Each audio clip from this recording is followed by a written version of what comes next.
কিছু না কিছু করলে অবশ্যই দেখাই, আর রান্নার সময় যা খাই আমরা তা তো আপনাদের সাথে শেয়ার করি সব সময়, আর এটা আপনারা ভালো করেই জানেন। আর যাই হোক, আজকে করছি বেগুন ভর্তা। দেখেন বেগুন বেগুন ভর্তা, তার সাথে এটা হলো কচুমুখী ভর্তা।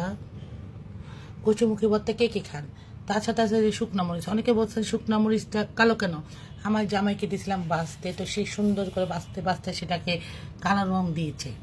আর তার সাথে আছে টমেটো ভর্তা, এই যে টমেটো ভর্তা, সেই টমেটো ভর্তা। আর ভর্তা ছাড়া তো ভাত খেতেই পারি না আমরা।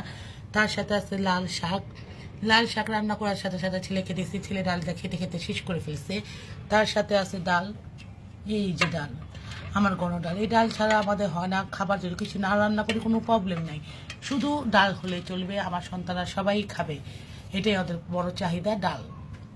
তারপরে আছে দেখেন এটা সরপুঁটি মাছ, একদম ভুনা ভুনা করে এটার মধ্যে টমেটো ধনিয়া পাতা দিয়ে একদম নিবনি বাস করে একদম শুকাইছে। এইভাবে দেখাই যারা দেখেন মাছ এত সুন্দর করে মাখা একদম লাইগা রয়েছে।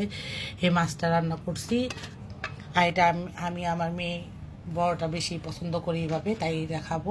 তার সাথে আছে যে ভাত। আর এখন আমরা একমাত্র জামাই এটা চিনে নিয়ে আপনারা সবাই, সে এখন ভাত খাওয়ার জন্য প্রস্তুত হয়ে যাবে, কারণ ওর কাছে খুবই পছন্দ ভর্তা। ভর্তা দেখলে সে লোভ সামলাইতে পারে না, নাকি? কারণ আপনারা বলতে পারেন এত কিছু রান্না হয়, অল্প একটু রান্নাতে হয়। হ্যাঁ, অল্প একটুই রান্না, কিন্তু এখানে একটু একটু করে সব ভর্তা ভর্তি। কারণ দেখা যাচ্ছে শাক দিয়ে ডাল দেখাবে আমার দুই সন্তান, এক ইয়াসিন আর পুষ্মিতা, ওরা শাক আর ডাল দেখাবে।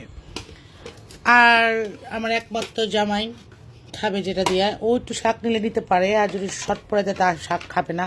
কিন্তু এই বেগুন ভর্তা আর কচুমুখী ভর্তা, এই টমেটো ভর্তা ওর হলেই চলবে, মানে এটি দিয়ে সে 2 প্লেট ভাত খেয়ে ফেলবে।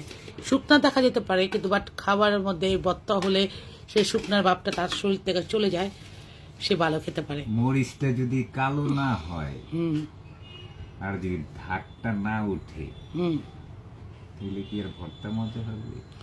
বেশি তো সেই জন্য কালো হয়েছে।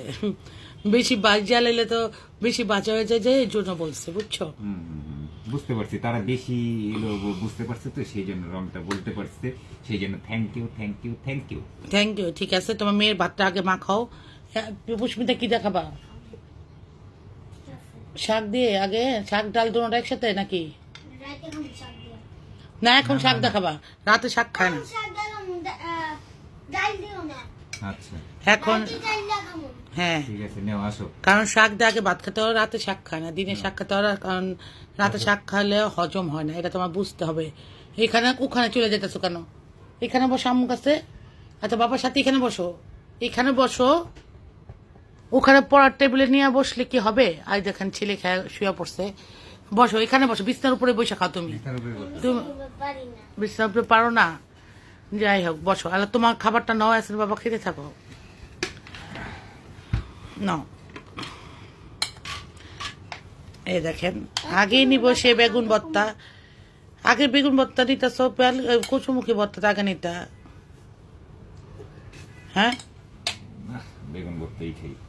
বেগুন হইল হাড়ের জন্য ভালো। আর যাদের কোনো গুণ বেগুনের নাই, কোনো গুণ, কিন্তু হাড়ের জন্য খুব ভালো বেগুন খাওয়া। বেগুন হার্টের জন্য, যাদের হার্টের প্রবলেম, তোমার হার্টের প্রবলেম আছে না, তাহলে তুমি খাবো, প্রবলেম না হয় সেই জন্য। তুমি বাবা আম্মু হাত দিয়ে ভাত রাখতেছো, কারণ আমাকে বলবো আম্মু রেখে দেবো, তুমি খাও, এখন খেতে থাকো আগে। আচ্ছা, তুমি যতটুকু খাও সেটা খাও। শুনো, এটাও কি জানো, বেগুনের চুলকাটা খাইলে যে চুলকানি বাড়ে। বেগুনে কিন্তু চুলকানি এমনি হয় না, অনেকে বেগুন খেলে চুলকানি হয় বলে, কিন্তু চুলকানি বাদ দিয়ে খাবেন, তাহলে আর চুলকানিটা হবে না, চুলকানির পরিমাণটা কম থাকবে। আর এছাড়া যদি খান তাহলে আপনার প্রবলেম হবে, চুলকানিতে জীবন যাবে। কারণ বেগুন খেলে অনেকের অ্যালার্জি আছে, যেমন আমারও আছে, তারপরেও লোভ সামলাতে পারি না, মাঝে মাঝে খেয়ে ফেলি। এই দেখেন, খাবেন? আসেন, চলে আসেন, সেই মজা। হ্যাঁ, বর্তমানে তুমি সবাই সাধো না, কালো মরিচ দিয়ে ভর্তা, কি যে মজা। আম্মু তুমি খাই বলো কেমন আছে? আচ্ছা, একটু খাও আগে, একটু খাও অল্প। আচ্ছা, তোমার বলছে যে যারা পরিচিত, না পরিচিত, অপরিচিত মানুষ ঘরে আমি আসতে বলি, সেটা নিয়ে বলছেন অনেকে। অ্যাকচুয়ালি যখন আমি আসতে বলি, সেরকম ভাবে আসতে বলি, একজন না, 2-3 জন 4 জন একসাথে আসে। আর আমরা ওরকম মানুষই থাকি যে সবাই মিলে একসাথে থাকি, সেহেতু কেউ আসলে সেটা প্রবলেম হয় না। একা কারোর সাথে আমরা ওভাবে দেখা করি না। তা আশা করি জানতে পারছেন যে অন্য কোনো অপরিচিত মানুষকে আমরা কেন সবসময় সবাইকে আমরা বাসায় আসতে দিই? এটা রিজিকুল আল্লাহ যদি ওদের আমার বাসায় রাখে অবশ্যই আসবে, আর আসলে আমি তখন সবাইকে মোটামুটি অনেকজনকে ইনভাইট করি আর ও সহ একসাথে আসে। যাই হোক, আম্মু কেমন আছে খায় বলো, তাতে বলে আমার মা খাবে তুমি সে মজা। তুমি চুলগুলো এমন করে খুলে এইভাবে করে বড় করে রেখে দিছো। হ্যাঁ এই জন্য।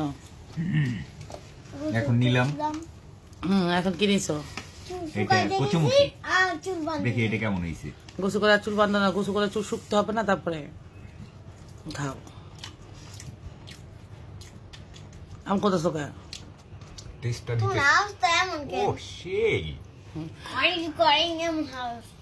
ও একটু মজা করে। যাই হোক, তা এখন আমি খাবো, দেখি তুমি খাও, দেখার লোভ সামাইতে পারতেছে না আর ভিডিও নিতে পারতেছে না। আমার ঠোঁটটা পানি পড়তেছে, জিভটা পানি পড়তেছে, ঠোঁটটা আটকে চুইছে। হ্যাঁ আচ্ছা খাও, তুমি গোল গোল করে খাও। এই যে এখন আমার নেওয়ার পালা। আর অনেকে বলছেন যে আপনাদের কি ডাইনিং টেবিল নাই, আপনারা কি ডাইনিং টেবিলে খেতে পারেন না? পারি। ডাইনিং টেবিলে আমি তো পাখির ঘর এক্সট্রা আছে, দেখছেন পাখির ঘর থাকতো আমি দেখেন আমি ডাইনিং টেবিলের উপরে বসে বসে চুলা দিয়ে কারেন্টের চুলা রাখি। টেবিলে তো ওভাবে পড়ে থাকে, আমরা টেবিলে খাওয়া পছন্দ করি না, কারণ ছোটোকাল থেকে আমার বাবা সাথে আমরা এমনি নিচে বসে সবাই একসাথে মজা করে খেতাম, টেবিল থাকতো। তো এই জিনিসটা আমার অভ্যাস হয়ে গেছে এবং আমিও এখন এইভাবে খাই এবং বাচ্চারা যারা আছে বাচ্চারা আমার সাথে এইভাবে খায়, তাই আমি এইভাবে খাই। ওরা টেবিলে বসে খাইতে চায় না, ওরা টেবিলে বসে খাইতে চাই, কারণ আমরা সবাই একসাথে বসে খাই আর এখানে নিয়ে অনেক ভালো লাগে। আর আমরা এই জিনিসটা যেটা যার কাছে ভালো লাগবে সেটা একটু করবো। আর আমাদের কাছে এটা খুবই ভালো লাগে যে আমরা এইভাবে একসাথে খাইতে, তার জন্য আমরা এইভাবে খাই। ডাইনিং টেবিল আমরা খাই না, আর ডাইনিং টেবিলে খেতে ভালো লাগে না, আমাদের কেন ভালো লাগে না, এটা শান্তি পাই না।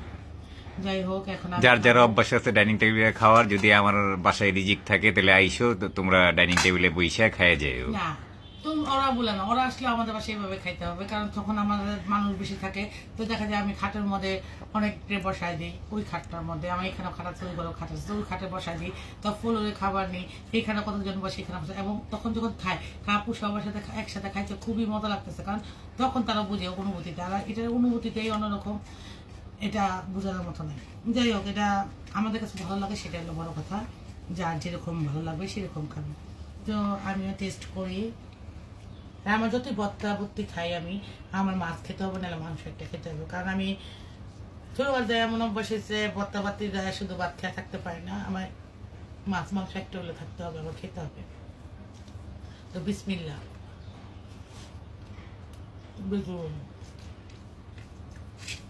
খুব ভালো লাগে ভর্তা দেয়া, কিন্তু ভর্তা দিয়ে আমি ভাত খেয়ে দিতে চাই, জানি আমার না পরে দেওয়া পেট ভরে না যদি মাছ না খাই বা মাংস না খাই। ছোটকাল থেকে অন্যরকম অভ্যাস হয়ে গেছে তো এই জন্য, কিন্তু আমার জামাই পারি, ও খেতে পারে, ওরা খুবই অভ্যাস ভর্তা ভর্তি। বাংলা খাবার ভর্তা ভর্তি, বাঙালি মানুষ তো আমি, সেই জন্য বাংলা খাবার পছন্দ করি। এটা ভুল কথা, বাঙালি মানুষ সবাই, আমি একেবারে খাস বাঙালি, আমি খাস বাঙালি, জন্মসূত্রে বাঙালি। জনসূত্রে বাচ্চা যার যার অভ্যাস, অভ্যাসে সবকিছু।